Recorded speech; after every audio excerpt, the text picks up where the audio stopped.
Hello everyone, blog की शुरुआत अभी से हो रहा है। अभी नहा के रेडी हो गया था। अभी चलते हैं, थोड़ा खाना खा के आएंगे। उसके बाद पढ़ना है, मुझे ज्योग्राफी पढ़ना है। ज्योग्राफी का रिवीजन करना है। अभी एनसीईआरटीज़ करूँगा आज। पूरा एनसीईआरटी रिवीजन कर लूँगा, जैसे कि 11th क्लास का, 12th क्लास का 4 बुक है, उसमें पूरा रिवीजन करूँगा। तो अभी मैं खाना खाने के लिए आ गया था। उसके बाद एक लस्सी भी है। अब मैं जा रहा हूँ रूम पे। मैं पढ़ूँगा ज्योग्राफी। उसको पढ़ने के बाद हम सब मिलता हूँ मैं।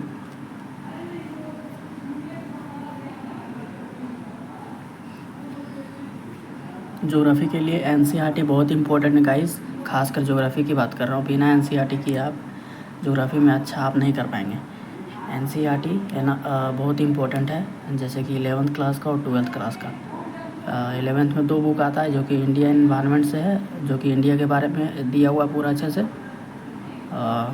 इंडिया में कितने रिवर्स हैं, स्ट्रेट्स हैं, लेक्स हैं, जो भी इंडिया में के बारे में दिया हुआ है। और जो 11th क्लास का दूसरा बुक है, उसमें इंडिया फिज़िकल ज्योग्राफी है, जो कि फ़िज़िकल ज्योग्राफी है पूरा। उस 11th क्लास की सेकंड बुक से, फ़िज़िकल ज्योग्राफी वाले, फंडामेंटल्स ऑफ फ़िज़िकल ज्योग्राफी वाले बुक से बहुत सारे क्वेश्चंस आते हैं यूपीएससी के प्रीलिम्स में, मेंस में। तो ये 2 बुक बहुत इंपॉर्टेंट है। 12th क्लास का 2 बुक है, एक ह्यूमन डेवलपमेंट और इकोनॉमिक डेवलपमेंट। ये 4 बुक बहुत ही इंपॉर्टेंट है। आपको एक दिन में आप रिवीजन कर सकते हैं इसको। तो मैं पूरा, मेरा टाइम इसी में जाएगा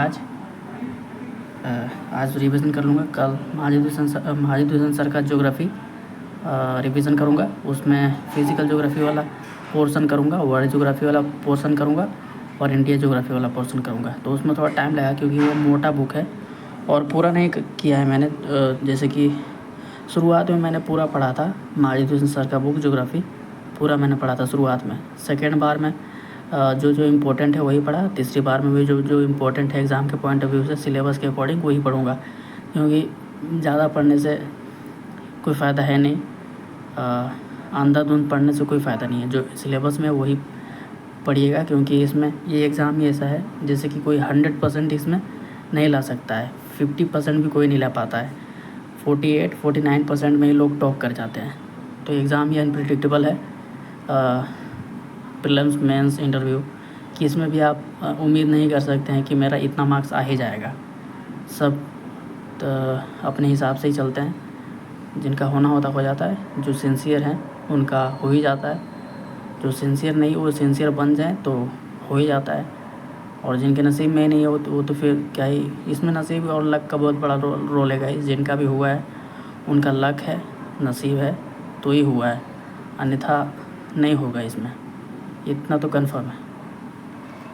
तो मैं रात में पढ़ाई करने के बाद थोड़ा ये मिक्स वाला फ्रूट जूस पिया था और वेस्टिंग। फिर इस वीडियो में इतना ही गाइस, ज़्यादा मैं बना नहीं पाया। Thanks for watching. मिलता हूँ नेक्स्ट ब्लॉग में।